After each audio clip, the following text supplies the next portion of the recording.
So that's a good place for us to start with everything we have going on, especially right now with it being May and one of the busiest months of the year. It's amazing how this simple hack has really changed the practice of the magical reset for the day.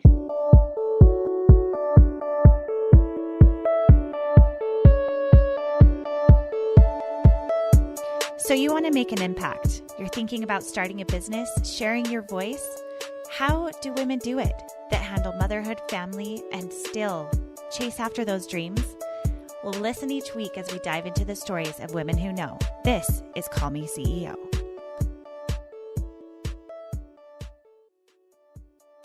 In this week's episode of Call Me CEO, we are talking about Power 10, a new approach to cleaning up the kitchen in your nightly routine, and how this gamifying way of getting your kids involved is going to make it go easy breezy, and you'll have a better way of getting the chore done so you can move on with your day.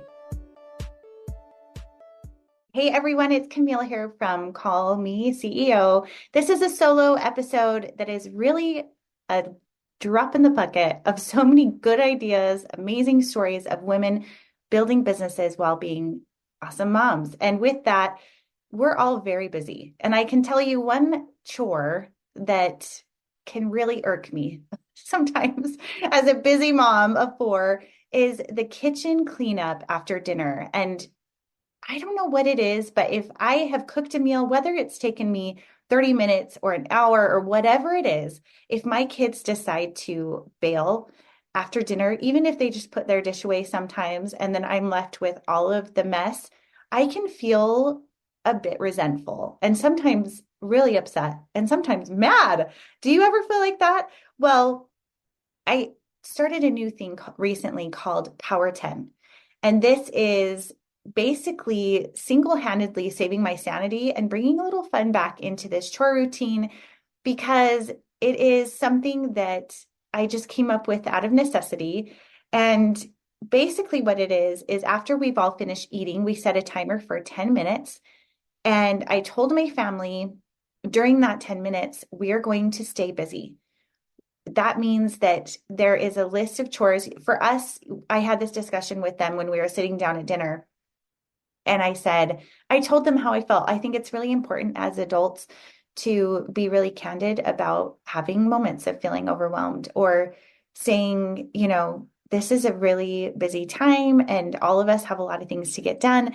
But I really feel like everyone needs to pitch in for mealtime and cleaning up. It's a part of being, and I really have tried to avoid saying, help mom. I don't like that. So I really try to say that everyone pitches in, that we're all a team, we all live here, and everyone needs to pitch in. So what that means is the laundry list of what those chores might look like is taking out the garbage, putting away groceries that need to go back into the fridge or the food that needs to go back in the fridge, dishes, the big dishes, putting in food for the dog, water for the dog, taking out the trash, coming up with a list of things. My kids are old enough now that they know. My youngest is 7.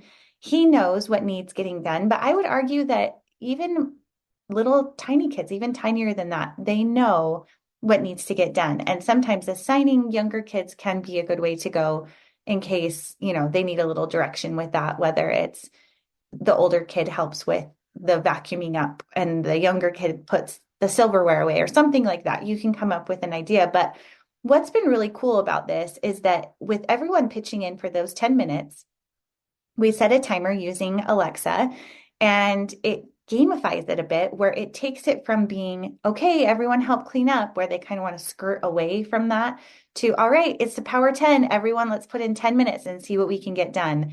And it has brought in such a wonderful new energy for cleaning up the tasks and becoming a true team effort so that it's not just you. So you'd be amazed how much you can accomplish in those 10 minutes when everyone is chipping in. I find that it really helps me, 6 people for 10 minutes is a whole hour of one person's time, assuming that they all work at the same speed. But there may be some finishing touches that need to be done after those 10 minutes. But let me tell you, having multiple hands splitting up that work has made the remainder feel like a total breeze, because then maybe it's just scrubbing down that one last pot or wiping down the counters or vacuuming up a spot that got missed or something like that. And I really love that the timer sets a motivation to the kids in a way that it turns like that dreaded nightly slog into something of a competition almost. Like sometimes my kids will get into it and be like, yeah, I can do more than I thought I could, or I'm going to do more than I did last night, or sometimes they'll compete against each other.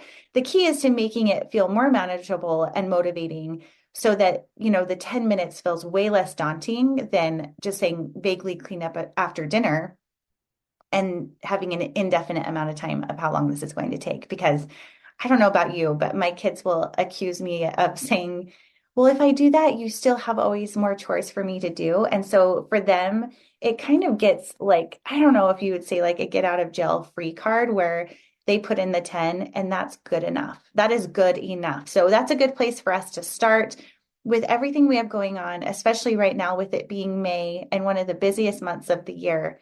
It's amazing how this simple hack has really changed the practice of the magical reset for the day.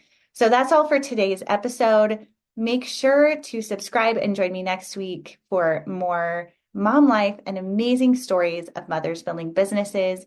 And if you haven't heard yet, I am now opening the doors for SheEO, which is a coaching program, group coaching program that I'm doing with my sister, where we are putting together the best practices for brain performance psychology, which is using brain elasticity and goal setting that will really get done to help you in your personal life and in your business. And also a networking group and mastermind of incredible women that have built amazing businesses and are reaching for their goals.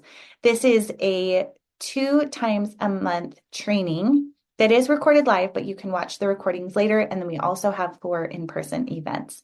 If you want to hear more about that, you can go to sheo.co in the link below, and I will see you next time. Hey CEOs, thank you so much for spending your time with me. If you found this episode inspiring or helpful, please let me know in a comment and a 5-star review. You could have the chance of being a featured review on an upcoming episode. Continue the conversation on Instagram at Call Me CEO Podcast. And remember, you are the boss.